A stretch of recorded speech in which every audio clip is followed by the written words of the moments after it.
Well, welcome back, Knight fans, and time to kind of update where we are with our Mission 12 plan and getting to where we need to get to. So let's kind of recap 23 and 24. The transition to the Big 12. Can we say mission accomplished as far as our debut and rolling right into the league? Well, definitely mission accomplished transitioning because we're in. Really excited about the trajectory of our program. I think we learned a lot this year. I was very fortunate to know about the Big 12. I was in the Big 8 when they were going to the Big 12, when they were moving to the Big 12, and I was in the Big 12 again, and then now this is my third time. So I know a little bit about it, but I think some of our coaches are still learning about the Big 12, the geography, the level of competition, and I think that we were very solid this year. Obviously, we want to be a lot better than what we are, and I know we can be. I think it's a matter of time before you see us in the top of every one of our sports that compete in the Big 12 to compete for championships. I really do. You saw, though, our teams, the gap not far, even though I think our coaches realized, okay, we got to the Big 12 now to be able to recruit there. Basketball postseason, football postseason, baseball or regional final, softball into the NCAA tournament. So they're there. There's now just that next step. That has to give you a lot of excitement with where our programs are at there. I really, truly believe that we'll be able to compete with anybody in this league, and the only variable is time. I really, truly believe not only will we compete in the Big 12 for conference championships year in, year out, as we continue to progress towards full revenue share. We still have one more year of half revenue share, so resources do matter, and personnel matters the most, and it takes resources to keep your best personnel. That once in fiscal year 26, starting July 1 and 25, when we go into full revenue share, I think that's going to even infuse our program that much more. But in the meantime, we still need to compete for conference championships. So no matter what our resources are, and just because you're in the most well-funded program in the country doesn't mean you're going to be the best teams in the country. So investing in our personnel, developing our personnel, and growing our personnel is absolutely paramount as we continue to move into the next year, the second year of the Big 12. Let's talk about on-field success, because there were so many great stories this year of teams that got national recognition. Yeah, over almost half of our teams were ranked in the top 25 at one time during the season this year. That's pretty good.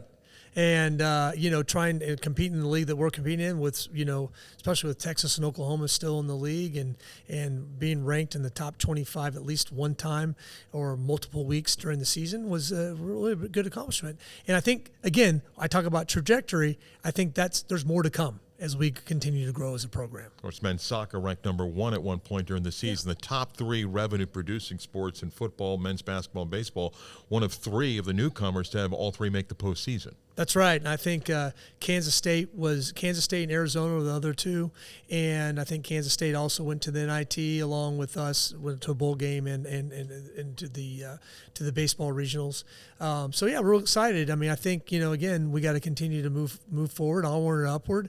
But that's a good start. You kind of talked about that 4 parallel tracks, so important in your time at UCF. Kind of update us on each and how you kind of rank them as to where we are now as we head into the year number 2 in the league. Well, so I have often said that we have 4 parallel tracks, and to remind people what those are, that is personnel, that's our operating budget, that's facility growth and maintenance, and recruiting, which is our kingdom. Those 4 are parallel tracks.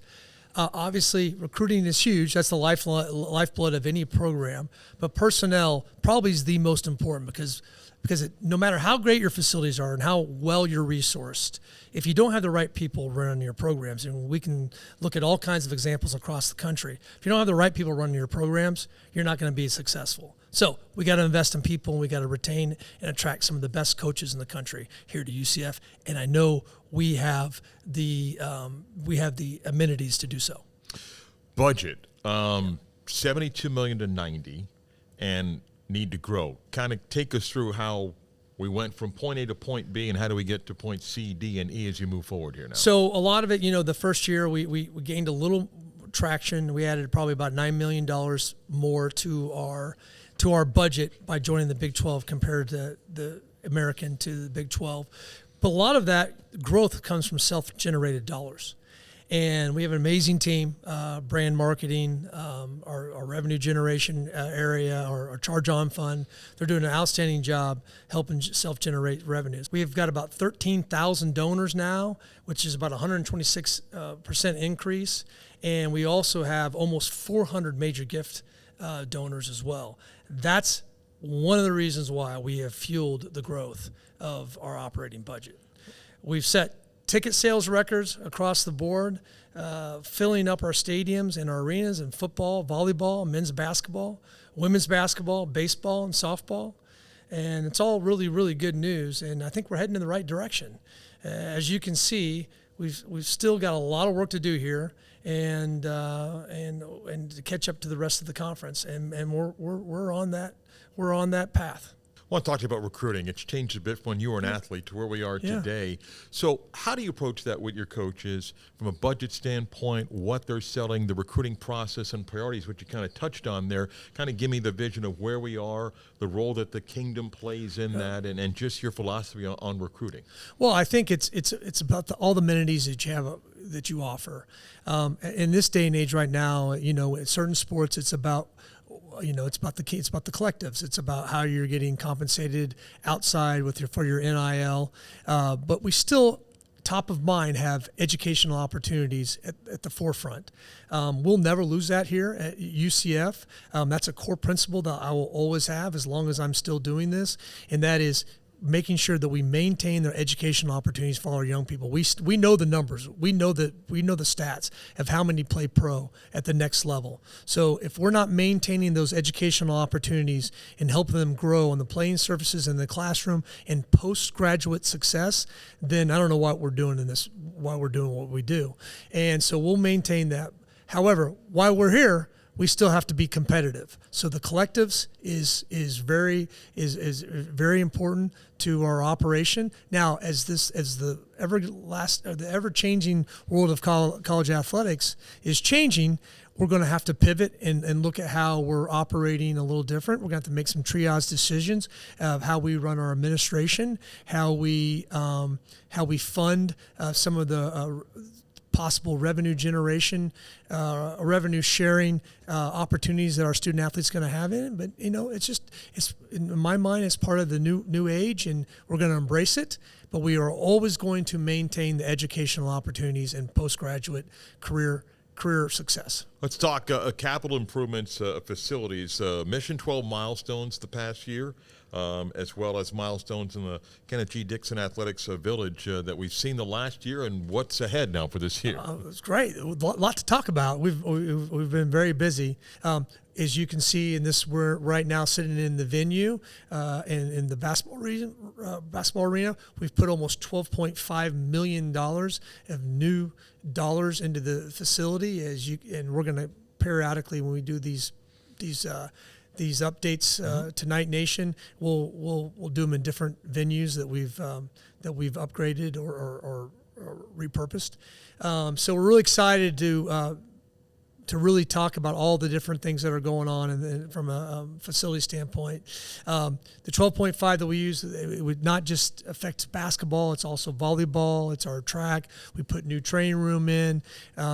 We've put new seats in the arena, new lighting in the volleyball, new courts, new video boards. So we're really trying to enhance just some maintenance that hasn't been done for a while, and we're kind of left to do that. And there's also some behind the wall stuff like sprinkler systems and things like that we also have, which costs a lot of money. But we're not just helping with the arena and the venue itself. We're also helping with the towers, some elevator issues and all that kind of stuff. So we're putting some money into that as well, and we're happy to be a part of that. And because 76% of our athletes live in the towers, so we feel a lot of ownership with helping with that, the maintenance of that as well. So in October, Orange County Commissioners approved the TDT money. Take us through a timeline. People kind of wonder what's going to happen. Am I losing seats and all sorts of stuff? Because it's an interesting process over the next couple of years. Yeah, we have county governance processes, and you have internal UCF statewide governance processes. So we've been working through all that. About a couple months ago, our Board of Trustees approved the financial package of the new tower based on the demand study that we put out with Legends, and also the funding that we got from the TDT, the Orange County. So that's going really well. None of the facilities will be touched this fall, as far as interrupt any type of spectators or any of our patrons coming to the tower. But after the season, you'll see a little bit more construction. Over the next 2 years, you'll have no interruption. The tower will have no interruption as far as seating, and should be ready for fall of 26. All right, the Gateway Project, a whole bunch of things that are going on. Take us to what we saw last year and where we're at right now moving forward. Well, we're really excited. Recently, in the last 6 months, we've received a cash gift to help start the first phases of the Mark and Sharon Hagel Gateway project, and that was building the East Side Field. And you've seen, if you come over to campus right now, you can see that's almost complete. We're doing a great job with that. Our next couple phases will be we'll demolish the west side field closest to the indoor facility, and you'll see a parking lot go up. This will be after the 24 football season, and then that's when we'll start building the promenade to help create that spine from Orion to the front of the football stadium. We're still raising money to complete all the phases. We're about $32 million right now. Our goal is $40 million, and we're really excited that we're getting a lot of great donors to step up and help us. Recently, Taylor Gehring stepped up and made a $5 million plus gift to put his name on the new Football Operations Center. It will be called the Taylor A. Gehring Football Operations Center. And we're really excited. We need a few more gifts like that, and we'll be off to the races. We're getting close, and we're really excited. And I just can't thank all the people that have participated in our funding campaign. Roth family with the practice field, Ron Thau in the locker rooms. Ron Thau, that's right, a lot of people. And so the first two phases will be, we're going to move the field over, do the parking lot, do the promenade, then we'll build the McNamara Cove and the football operations building, which will house our coaches. Once we get that all built, then we'll start repurposing the Wayne Ditch, and that'll be an exclusive player area. That's why we came up with the football campus concept. There won't be anyone that has a football campus like this in the country.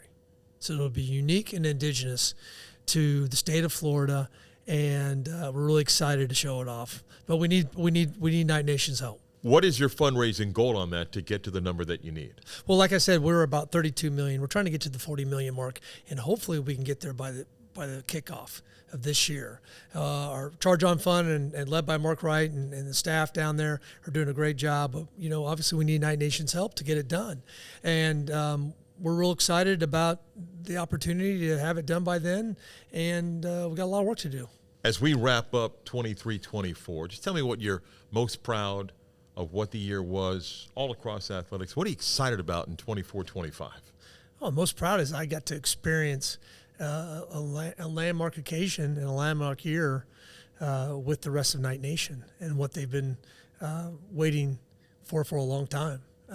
And I get to meet a lot of people in this community, and that were students when we were called FTU, and when we were just Central Florida, and then University of Central Florida, UCF, all those. So I get to meet all these people all over town, and being able to experience going into a power conference with them is second to none.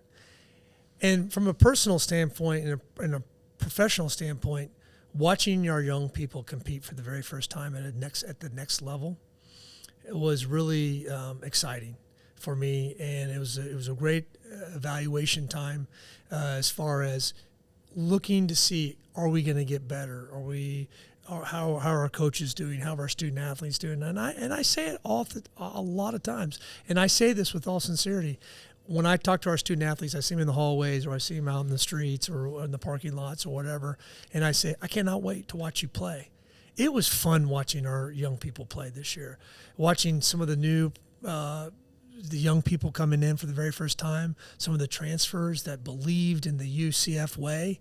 And I think we're very contagious. I think UCF is very contagious, not only community, but I think it's very contagious when we bring in new transfers.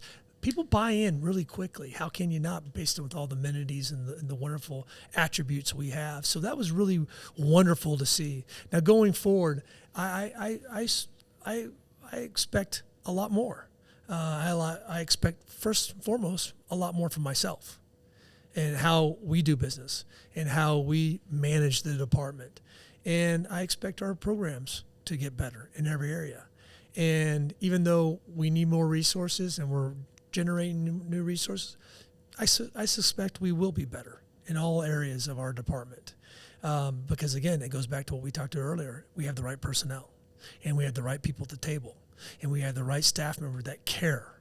And a lot of our staff members are very talented. They go anywhere they want in the country. But you know what? They chose to stay here, to be a part of something and be a foundation builder. If you want to be a caretaker, go to one of those schools that have been around for 100 years. But the people that have made a commitment to stay here, to be a part of something that has never been done before, are the people that I'm most proud about. He's Vice President, Director of Athletics, Terry Mohajir. We'll catch you next time. Another update on what's going to be an exciting 24-25 season at UCF. Until next time, go Knights, charge on.